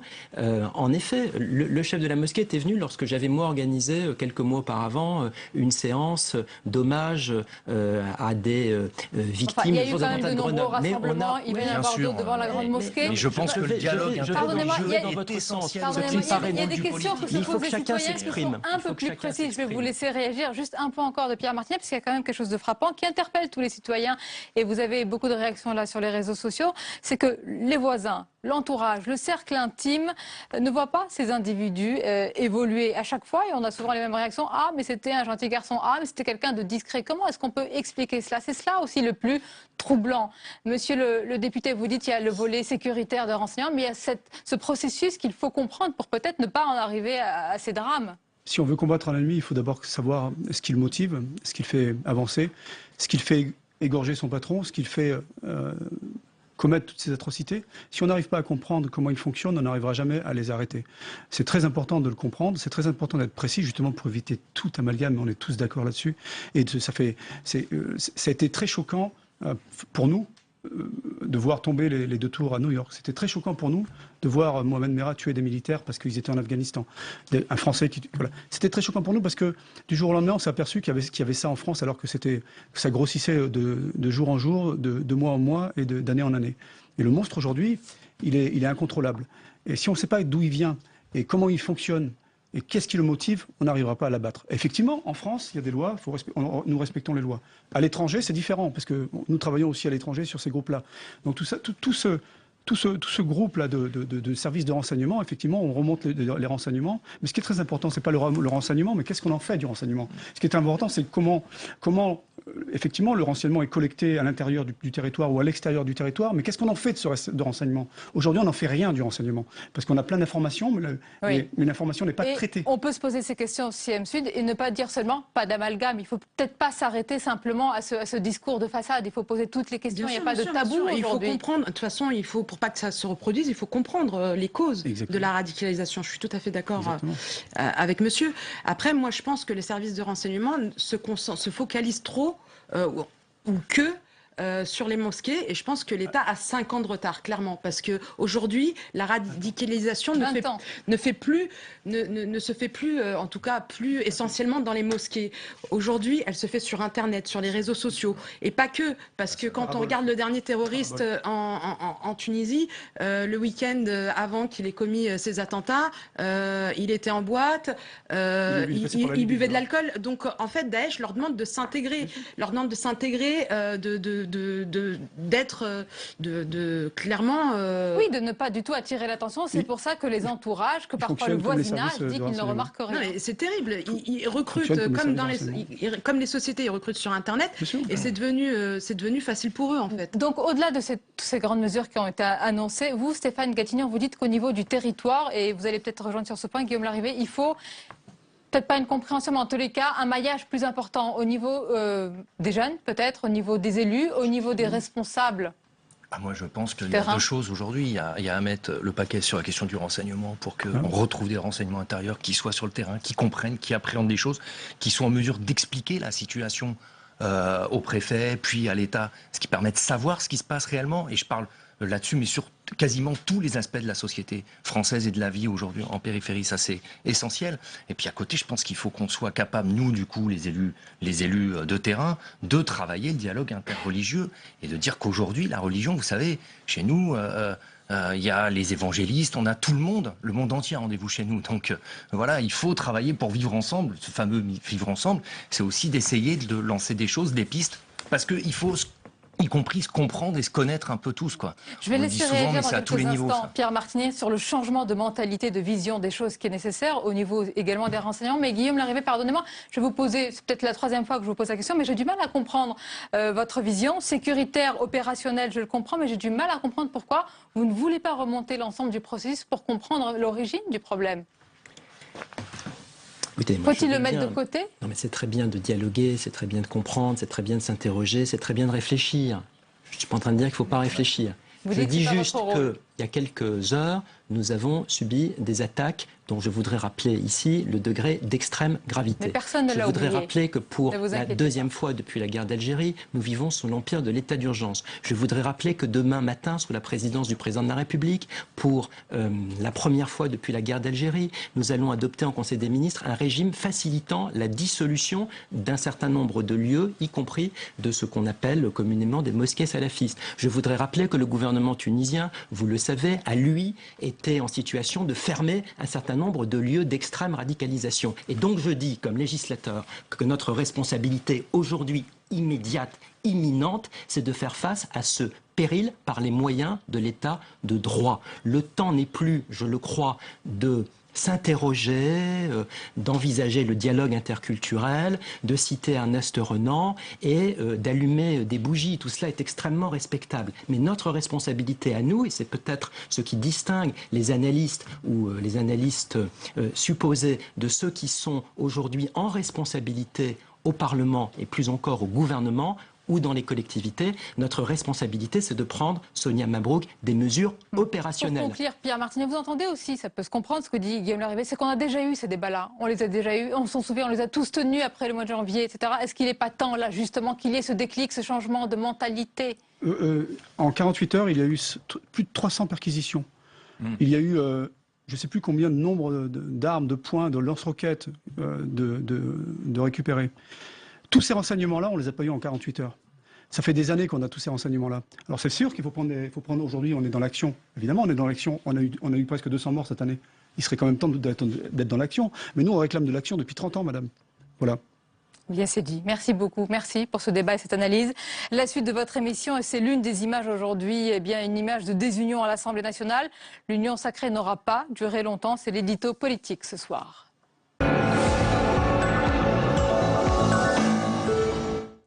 Cela faisait des mois que l'opposition n'avait pas autant hué le gouvernement lors des questions d'actualité à l'Assemblée. Extrait cet après-midi. Bien sûr, il y a des élections, hier départementales et aujourd'hui régionales. Elles sont indispensables pour faire vivre la démocratie. Elles sont indispensables parce que la démocratie est notre bien le plus précieux. Mais plus que jamais, vous l'avez dit, nous devons être tous à la hauteur de nos responsabilités, de l'exigence des Français. Merci. La parole est à Madame Christiane Taubira, garde des Sceaux, ministre de la Justice. S'il vous plaît. Monsieur le Président, Mesdames et Messieurs les députés, Monsieur le député Patrick Bloch. Voilà pour ce moment cet après-midi à l'Assemblée nationale. Il y avait une toute autre ambiance au Sénat. On va en parler avec Swazik Kemener. Bonsoir Swazik. Bonsoir Sonia. Rédactrice en chef politique de Marianne. C'est la grande désunion nationale alors qu'il y a encore quelques jours, on parlait de l'union sacrée. Oui, vous avez raison Sonia. C'est un spectacle tout à fait affligeant auquel on a pu assister aujourd'hui au moment des questions au gouvernement à l'Assemblée. Je veux simplement rappeler que le décret instaurant le deuil national a été publié au journal officiel dimanche matin.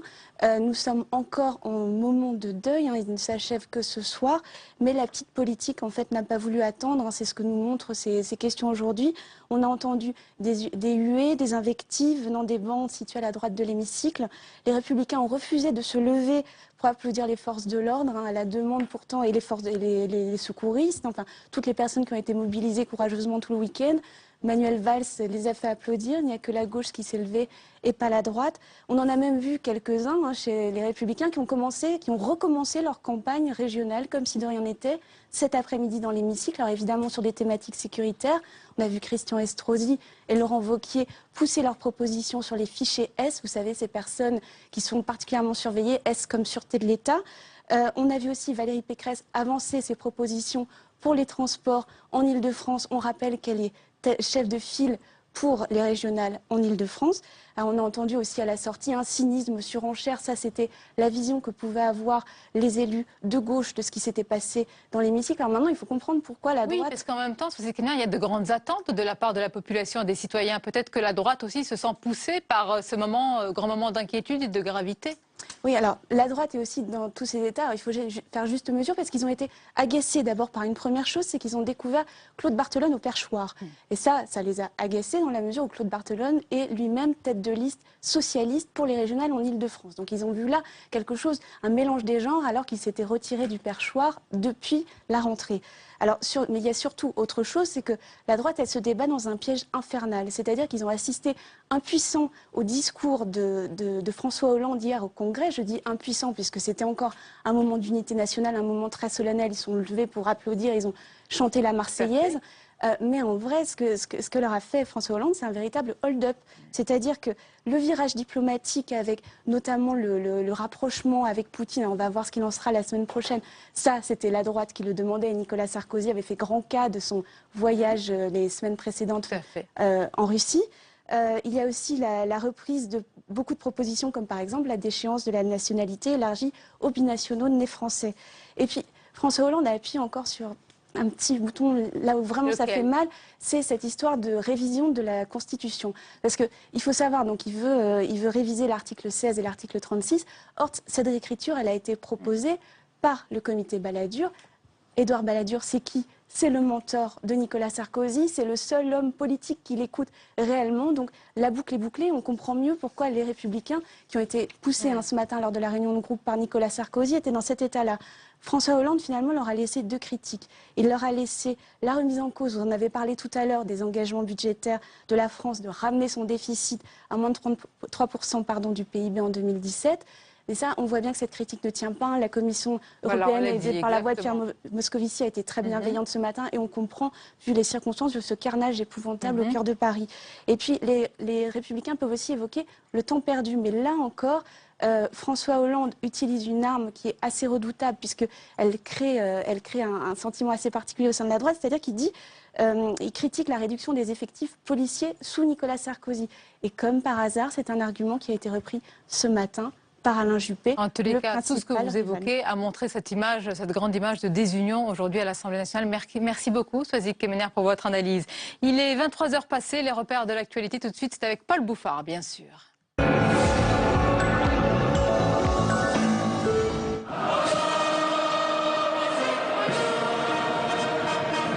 C'était tout à l'heure la Marseillaise à l'unisson qui résonne à Wembley, le temple du football anglais. 75 000 supporters du match de football Angleterre-France, debout contre le terrorisme, les Anglais et les Français mélangés pour rendre hommage aux victimes de Paris. Un stade qui a d'ailleurs revêtu une parure bleue, blanc, rouge. Et puis ce soir, notez ce chiffre, 84% des Français accepteraient une limitation de leur liberté pour garantir plus de sécurité.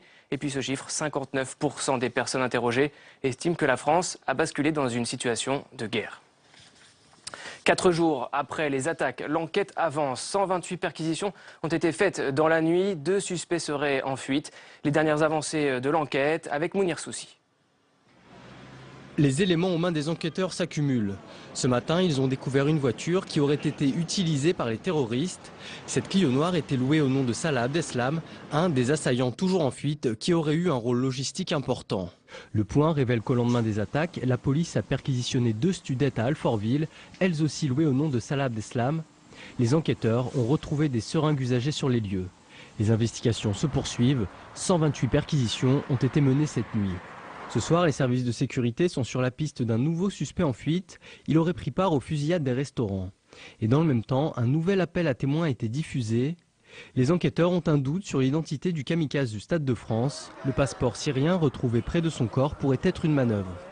Autre élément révélé aujourd'hui, des sources proches du dossier auraient identifié cette voix dans le texte de revendication des attentats diffusés sur Internet par Daesh. La France et ceux qui suivent sa voix doivent savoir. Ce serait celle d'un Français, Fabien Klein, basé en Syrie et proche de Mohamed Merah. L'état d'urgence en France pourrait être prolongé à un délai de 3 mois. La création d'une garde nationale est même envisagée. Des effectifs de réservistes pour soutenir les forces de l'ordre. Quelle forme pourrait prendre cette nouvelle force publique? Les détails avec Jérôme Rabier. C'est une des surprises présidentielles au congrès de Versailles. La création possible d'une garde nationale à la française. Une mesure que réclamaient plusieurs partis du FN au MoDem et à laquelle François Hollande souscrit désormais. Que l'on tire mieux parti des possibilités des réserves de la défense, encore insuffisamment exploitées dans notre pays, alors que nous avons justement ce gisement. Il constitue les éléments qui peuvent demain former une garde nationale encadrée et disponible. On pense forcément au modèle américain où cette garde est déployée tant sur le territoire national que sur les opérations extérieures. Une armée bis qui pèse pour 10% du budget de la défense américaine. Autre format possible, l'utilisation accentuée des réservistes, un dispositif auquel près de 60 000 Français appartiennent déjà. Pour l'instant, peu de précisions, mais on peut imaginer que cette garde nationale pourrait prendre le relais de militaires, gendarmes ou policiers déployés depuis janvier sur l'ensemble du territoire. Des effectifs bienvenus à l'heure où la France risque de rester longuement en alerte Vigipirate rouge écarlate. Aujourd'hui, François Hollande s'est entretenu par téléphone avec Vladimir Poutine pour coordonner leurs efforts dans la lutte contre Daesh. Le président russe qui a demandé à sa flotte de guerre de collaborer avec la marine française en Méditerranée. Moscou qui admet aujourd'hui que le crash de son avion de ligne dans le Sinaï est dû à un attentat. Des traces d'explosifs auraient été retrouvées sur la carlingue. En France, François Hollande a reçu ce matin John Kerry, le secrétaire d'État américain, venu témoigner de son soutien aux Français et venu rappeler la collaboration franco-américaine. On l'écoute. Nous devons intensifier nos efforts pour les frapper au cœur, là où ils planifient ces attentats. Et aussi, nous devons faire plus sur les frontières et en termes d'immigration. Le niveau de coopération ne peut pas être plus élevé. Nous sommes mis d'accord pour échanger encore plus d'informations. Et je suis convaincu qu'au cours des prochaines semaines, Daesh va ressentir une pression encore plus accrue. Ils la ressentent aujourd'hui, ils l'ont senti hier, ils l'ont senti ces dernières semaines. Il y a 24 heures, François Hollande prononçait un discours martial à Versailles. Aujourd'hui, pour les 70 ans de l'UNESCO, il livre un plaidoyer en faveur de la culture rempart contre la barbarie des terroristes. La France va pour cela instaurer un droit d'asile pour les œuvres d'art menacées par Daesh. Écoutez le président de la République. La seconde priorité, c'est d'empêcher que les œuvres transportées puissent tomber entre les mains des terroristes. Alors, la France accueillera des refuges pour que les biens culturels menacés puissent trouver, si je puis dire, un asile. Un asile dans les musées qui souhaiteraient, face au danger, mettre les collections à l'abri. Les parlementaires au Sénat sont mis à contribution dans cet état d'urgence, notamment en ce qui concerne la mise en place de mesures de sécurité supplémentaires. On retrouve Tam Tranui en direct de la salle des conférences. Vous êtes avec le sénateur centriste Vincent Capo-Canellas. Oui, Vincent Capo-Canellas qui est également le maire du Bourget, la ville qui va accueillir dans quelques jours maintenant un événement sous haute surveillance. Je parlais bien sûr de la COP 21. Alors, quelles mesures de sécurité supplémentaires vont être mises en place, Vincent Capo-Canellas, vous qui avez vu aujourd'hui le ministre de l'Intérieur? Oui, nous sommes en discussion avec les services de l'État parce que l'arbitrage qui a été rendu par le Premier ministre et le Président de la République est le bon, c'est-à-dire maintien de l'événement. Donc la France a des valeurs à défendre par rapport au monde entier et notamment sur toutes les questions d'avenir de la planète. Le fait qu'il y ait un dialogue, c'est positif et c'est encore plus positif dans les moments qui sont les nôtres aujourd'hui où le monde entier souhaite travailler avec nous et manifester sa présence dans le pays pour dire qu'après les attentats, tous les pays du monde sont attentifs à ce que nous pouvons être amenés à dire et à vivre localement. Alors évidemment, maintenir cet événement. Ça suppose des mesures de sécurité. sécurité renforcées. Ça va être le cas sur le site même. On sait que le site de la COP, qui est le site à partie ONU, sera extrêmement sécurisé. Il y a une partie à côté qui s'appelle Génération Climat qui est ouverte à la société civile. Et la ministre, Mme Royal, a annoncé tout à l'heure lors des questions d'actualité au Sénat qu'elle serait appelée à proposer des renforcements de sécurité sur cette partie-là. Et moi, je plaide... Et cette partie-là ne va pas être restreinte? Alors, je ne pense pas que cette partie-là soit restreinte parce que le fait que la société civile puisse regarder comment les gouvernants travaillent sur l'avenir de la planète, c'est utile. Et donc, le fait qu'ils soient présents sur place me paraît une bonne chose qu'il faut maintenir, avec des mesures de sécurité et de contrôle renforcées sur les accès.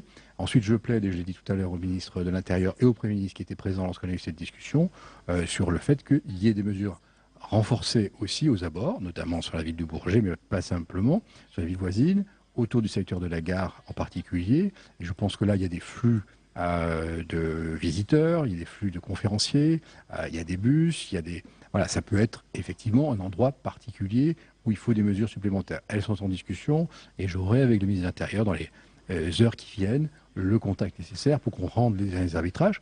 C'est à l'État d'organiser la sécurité sur le site. Ce sont les moyens de l'État, mais il y a un dialogue avec la collectivité, je crois que c'est normal. Et les collectivités sont-elles mises à contribution sur ce sujet ? Écoutez, évidemment, chacun des maires de France depuis vendredi, malheureusement, a été amené à mettre en place un certain nombre de mesures.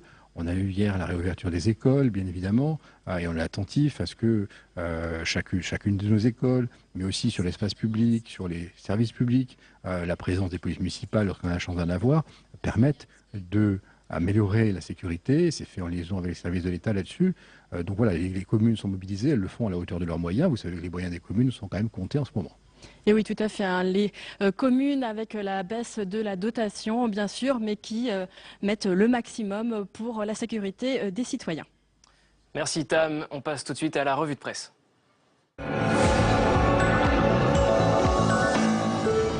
La revue de presse et on découvre les unes des quotidiens et hebdo. Et Paul, évidemment, elles sont largement consacrées encore aux attentats de Paris, bien sûr. On va commencer avec la une de Charlie Hebdo. Oui, une couverture toujours insolente. Sonia, Charlie Hebdo qui connaît hélas bien ce qu'est le terrorisme. On y voit un Français qui a l'air de dire, même pas mal, une bouteille de champagne à la main, criblé de balles, mais toujours debout en train de boire. Pied de nez aux terroristes, vous lisez en couverture, ils ont les armes. Nous, Français, on les emmerde, on a le champagne. On poursuit avec Libération, Paul. Le quotidien qui s'interroge, comme vous l'avez fait il y a quelques minutes, sur cette fabrique de djihadistes qui semble se concentrer en Belgique, à Molenbeek. Et comme on a eu du mal à le faire, certains ne voulaient pas parler de ce processus, oui. Exactement. Libération qui nous propose donc une plongée au cœur de cet arrondissement de Bruxelles, devenu une base arrière islamiste.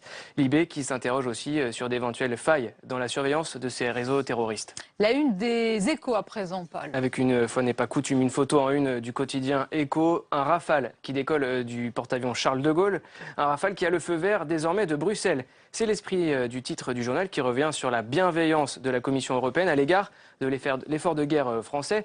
Bruxelles sera donc plus souple sur le déficit à venir du budget français qui, je vous le rappelle, a été voté aujourd'hui à l'Assemblée nationale et avant son passage ici au Sénat. Merci Paul, à demain. À demain. À suivre notre entretien ce soir et parce que la vie reprend son cours malgré tout, sortir, se mettre en terrasse, aller au bistrot et au restaurant. Les mots d'ordre, vous l'avez sans doute constaté, se multiplient pour lutter contre la peur, notamment sur les réseaux sociaux. On va en parler avec le restaurateur et grand chef Guy Savoy. Il est aussi le symbole de l'art de vivre à la française.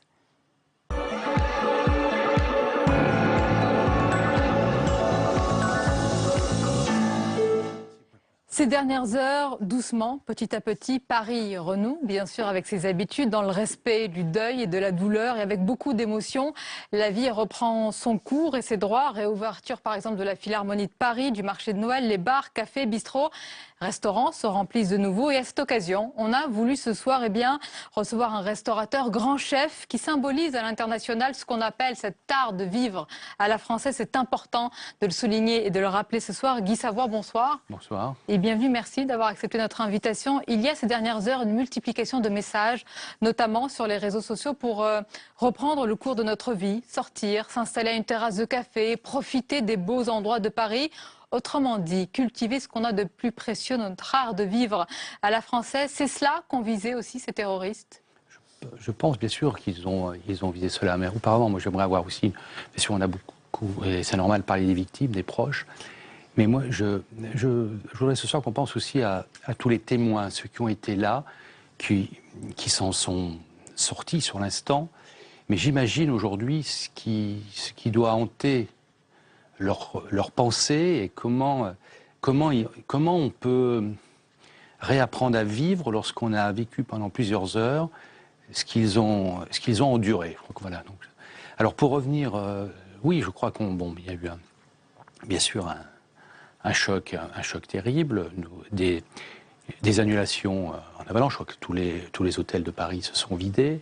Bon, ça c'est une réaction émotionnelle, à la fois émotionnelle et de peur. Nous, bien sûr, hier, on est normalement fermé le lundi, mais il y avait une permanence téléphonique comme tous les lundis. Bon, c'était une cascade d'annulation, et en même temps, de nombreux messages arrivaient à la fois de soutien, de sympathie, en disant qu'il fallait continuer à défendre justement cet art de vivre à la française, qu'on puisse être sur... D'ailleurs, il y a un édito du New York Times du 15, là, qui l'explique très bien avec des mots très très simples. Il dit la France, c'est pouvoir prendre un café et un croissant sur une terrasse, regarder passer les filles qui ont une robe courte, vivre, s'embrasser dans la rue si on a envie de s'embrasser. En fait, tous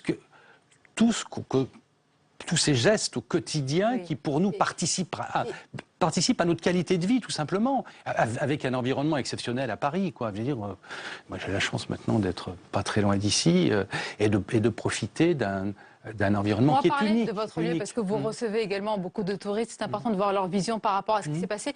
Il y a aussi une initiative spontanée, aujourd'hui, de restaurateurs, cafetiers, brasseurs, via le hashtag Tous au bistrot, pour reprendre nos habitudes, toujours dans l'émotion. Mais il est temps de rallumer les lumières de Paris. Bien sûr, parce qu'on s'est aperçu pendant ces journées terribles que nous, on avait tout éteint et que sur la planète, tout était allumé à nos couleurs. Bon, c'est vrai que c'est une initiative de fooding, là, tous au bistrot, je crois que c'est une... Et puis ici, le bistrot aussi, c'est le symbole de la France, quoi. C'est-à-dire... que ce soit un bistrot où on va juste s'accouder aux zinc quelques minutes ou un bistrot où est servie cette fameuse bistronomie.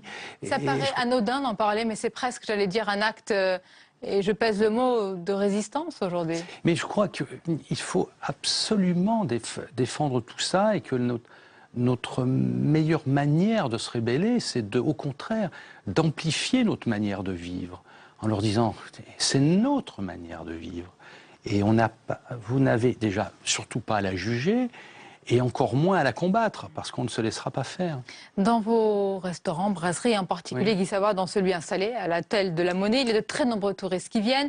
Vous êtes l'un des porte-drapeaux, c'est pour ça que je vous ai présenté ainsi, et c'est vrai, de l'art de vivre dans notre capitale. Que vous disent aujourd'hui les touristes américains, asiatiques? Comment ils voient ce Paris endeuillé, blessé, meurtri, mais debout? Alors... Bien sûr. Bon, il faut dire que c'est pas ce qui s'est passé à Paris malheureusement n'est pas isolé, n'est pas unique. La plupart des capitales dans le monde ont vécu à plus ou moins grande échelle ce que Paris vient de vivre. Alors bon, il y a bien sûr un élan de sympathie, de soutien. Alors le soutien, il n'est pas revenu physiquement, puisque beaucoup ont quitté rapidement. C'est un secteur hôtelier de la restauration qui subit déjà une rude épreuve. Une rude épreuve. Alors, c'est vrai que ça fait tout juste 3 jours. Bon, les chutes sont spectaculaires. On parle de 60-70% de baisse. Bon, maintenant, on va se rendre compte, je crois qu'il y a un événement très important, la COP21, là, qui va être à cheval sur fin novembre et début décembre. C'est aussi pour apporter la preuve au monde que je crois que c'est 80 chefs d'État qui font le déplacement. Oui, et un peu plus. Mais la priorité, on le comprend, c'est la sécurité. Évidemment, notre sécurité, ce qui s'est passé. Mais il ne faut pas oublier aussi que Paris, c'est une ville touristique, évidemment, de premier plan. Vous avez souvent insisté, vous, personnellement, Guy Savoy, avec d'autres, comme Alain Duquet, sur cet aspect-là. Est-ce qu'il faut aussi porter peut-être ce message aujourd'hui, peut-être dans quelques jours, peut-être qu'il est encore un peu tôt, par le ministère des Affaires étrangères, qui s'occupe également de ce dossier-là. Paris reste Paris, il faut que les touristes reviennent, il faut qu'ils reviennent dans les hôtels, dans vos restaurants, dans tous les restaurants. Il faut qu'ils viennent profiter de cette ville. Bon, bien sûr, les hôtels, les restaurants, mais tout ce qui se passe actuellement sur un plan culturel. Bon, il y a des expositions majeures en ce moment. je pense à Picasso, je pense à Andy Warhol, et on a le premier musée du monde, le Louvre. Il n'y a pas un autre musée qui reçoit autant de visiteurs chaque année. Et c'est vrai que là, on peut saluer l'action de Laurent Fabius, qui s'est beaucoup impliqué dans la promotion du tourisme. Et je crois qu'il ne faut pas oublier que Paris est une ville unique. Alors, des villes spectaculaires... Vous qui voyagez partout dans le monde, Paris est unique. Est unique. Alors, bien sûr, vous avez des villes spectaculaires, mais qui n'ont pas une véritable identité. Elles sont spectaculaires par des constructions démentielles et tout ça. Et nous, on est unique par notre histoire. Comment parle vous des monuments. définissez l'art de vivre à la française? Là, on voit que justement, on nous dit il faut le protéger. C'est ça ce qu'ont voulu viser ces terroristes, c'est cette jeunesse libre, ouverte, multiculturelle aujourd'hui. Multiculturelle et qui est capable, oui, de traîner sur une terrasse, qui est capable de se réunir en famille ou entre amis dans des restaurants, des musées, qui sont capables de flâner dans cette ville. Il suffit de voir certains quartiers le dimanche, que ce soit Montmartre, le Marais et d'autres, où il n'y a pas que des touristes. On y croise principalement des Parisiens. Et c'est ce que veulent aussi voir les touristes. C'est de voir vivre les Parisiens. Moi, je me rends bien compte le matin, quand je viens travailler, je traverse les 2 cours du Louvre et le pont des Arts. C'est vrai que, j'arrive un peu à m'identifier aux touristes, mais de l'autre côté, j'espère que les touristes m'identifient comme un Parisien qui est en train tout simplement d'aller travailler, quoi, et puis d'avoir les 2 mains dans les poches, et puis de profiter de cet environnement, encore une fois, unique.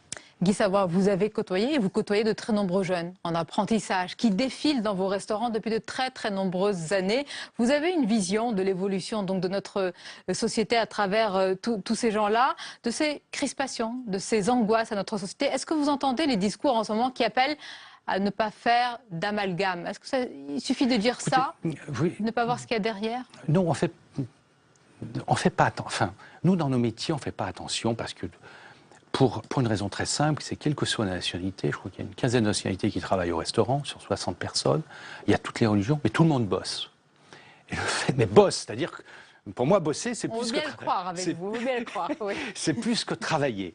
Donc, on n'a pas de problème. Je crois que c'est l'oisiveté qui doit générer autant de barbarie. Quand on a un travail, quand on est entouré de gens passionnés et qui font leur métier, qu'on soit, je sais pas moi, qu'on soit apprenti cuisinier, pâtissier, qu'on soit plongeur, qu'on soit La cuisine, d'ailleurs, ça reste un puissant facteur d'intégration. Votre mission, c'est de... J'aime pas le mot intégration. Qu'est-ce que vous utilisez?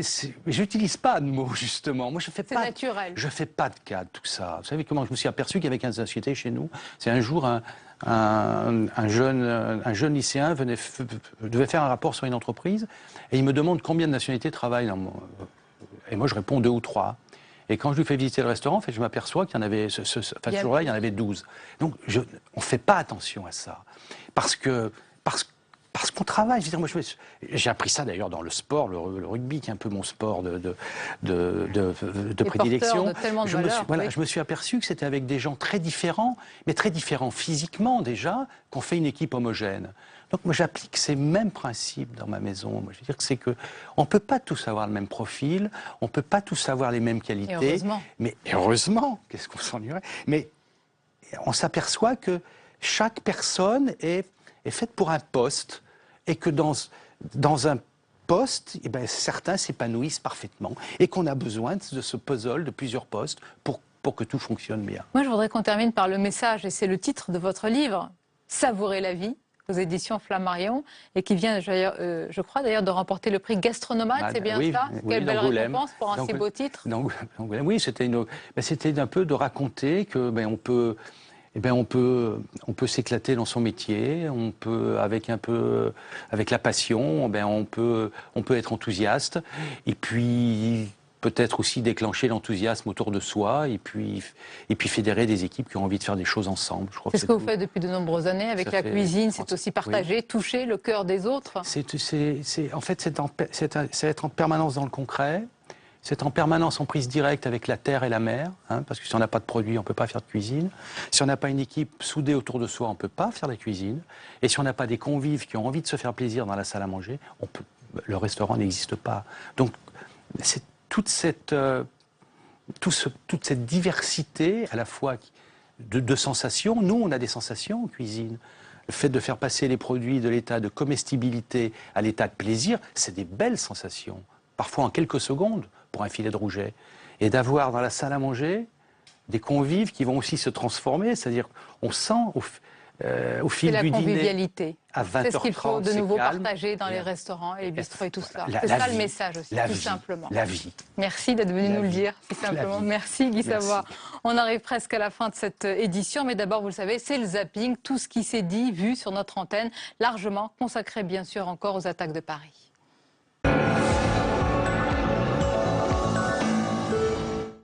Dans ces circonstances graves, vous pouvez aussi compter, Monsieur le Premier ministre, sur notre groupe pour rester rassemblés autour des valeurs de la Ve République, ces institutions auxquelles nous sommes attachés. Et nous voyons bien qu'aujourd'hui, il nous faut nous rassembler autour de ces institutions. Le président de la République et le Premier ministre ont choisi en effet une réponse sur le mode majeur en n'hésitant pas, oui, à aller chercher toute une série de mesures qui jusqu'à maintenant étaient proposées par l'opposition de droite et même certaines mesures que l'on pouvait retrouver dans les demandes du Front National. Écoutez, ce qui est indéniable, c'est qu'il y a un certain nombre de propositions qui vont dans la bonne direction, comme la réévaluation de nos rapports diplomatiques avec la Russie, comme la volonté de faire accroître le nombre d'effectifs dans la police et la gendarmerie, l'augmentation des moyens pour les militaires, c'est une bonne chose. Maintenant, on a entendu ça de nombreuses fois dans la bouche de nos dirigeants, dans la bouche de nos gouvernants. On entend aujourd'hui l'UMP nous expliquer qu'il faut absolument augmenter considérablement, substantiellement les effectifs et les moyens de la police et de la gendarmerie. Ils ont supprimé 12 500 postes lorsqu'ils étaient aux responsabilités. Qu'est-ce qui manque à notre Constitution pour être efficace dans la lutte contre le terrorisme? Que proposez-vous de lui ajouter? Les corps n'ont pas été rendus, les obsèques n'ont pas eu lieu. Il faut accompagner ces victimes. Je veux le dire. Pourrions-nous au moins, surtout dans cette séance particulièrement éclairée, les uns et les autres, nous respecter, apporter une réponse juridique efficace au défi du terrorisme. C'est aussi, le président l'a annoncé hier, élargir les possibilités de déchéance de la nationalité. La fin du deuil national, c'est aujourd'hui, et pour être très clair avec vous, c'est pas parce qu'on a des adversaires dans la vie politique qu'à un moment, il faut oublier que ce que nous avons aujourd'hui en face de nous, c'est un ennemi. Et face à un ennemi, l'adversité politique, elle doit au minimum se modérer. Ça ne veut pas dire ne pas être lucide, ça ne veut pas dire ne pas débattre, parce que ça peut être un moyen de gagner cette guerre contre l'ennemi. Mais ça veut dire aussi, dans la manière d'en parler, être en capacité de ne pas se tromper de cible. Ça, c'est la première chose. Une autre phrase, elle vient de l'imam de Bagnolet qui a déclaré « J'ai l'impression qu'avec les événements, les fidèles s'identifient de plus en plus à la France ». Comme je dis, les citoyens français de confession musulmane sont d'abord des citoyens français. Là, c'est l'imam de Bagnolet qui dit ça. Mais justement, ça veut dire que quelque part, les musulmans de France partagent les mêmes joies et les mêmes valeurs que l'ensemble de la communauté nationale. Et ça confirme effectivement que ce qui vient de se passer, contrairement au piège que souhaitaient nous tendre les commanditaires de ces atrocités, on ne tombe pas dans ce piège et on ressort plus renforcé qu'avant. Qu'est-ce que vous avez pensé du virage sécuritaire du président de la République hier en congrès à Versailles ? Écoutez, je considère que c'est bien parce que je l'ai porté pour ma part pendant longtemps. Vous avez demandé l'armée, l'intervention de l'armée. J'ai demandé l'intervention de l'armée pour désarmer les cités. Donc vous voyez que finalement, j'avais peut-être pas si tort que ça. Et si peut-être au moment où je l'avais dit, on m'avait écouté, peut-être qu'on aurait peut-être gagné un peu de temps sur les politiques à mener, notamment au niveau des frontières et au niveau des go-fast qui se font en matière d'armes de guerre qui sont malheureusement présentes sur notre territoire. Que le président de la République ait dit à l'Europe, bon, on se serre la vis depuis maintenant des années. On se serre la vis, mais on ne fait pas tous les mêmes efforts sur les mêmes terrains. Nous faisons la guerre au Mali, nous faisons la guerre au Sahel, nous faisons la guerre en Syrie et en Irak, et on ne protège pas que les Français. Et nous sommes frappés, nos militaires y ont laissé des vies, nos civils y laissent des vies, et les Français y laissent des vies, et ce sont des centaines de familles qui sont traumatisées par ce qui s'est passé vendredi soir. Eh bien, il est temps qu'aujourd'hui, ces dépenses militaires, ces dépenses de protection, il n'y ait pas quelques technocrates européens qui nous les calculent dans les déficits pour nous dire attention, c'est pas bien, donc creusez vos déficits. Donc le pacte de sécurité plutôt que le pacte de stabilité, j'adhère aussi complètement à ce message. Mais qu'est-ce que... Et on arrive à la fin de notre émission. À demain, 22h, 23h30. Vos autres rendez-vous, c'est demain matin à partir de 8h, Territoire d'info. Notez-le également, à partir de 10h30, opération spéciale et édition spéciale sur notre antenne. Depuis la rencontre des maires de France qui se déroulera au Palais des Congrès de Paris. À suivre aussi le discours de clôture du président François Hollande. Merci de votre fidélité.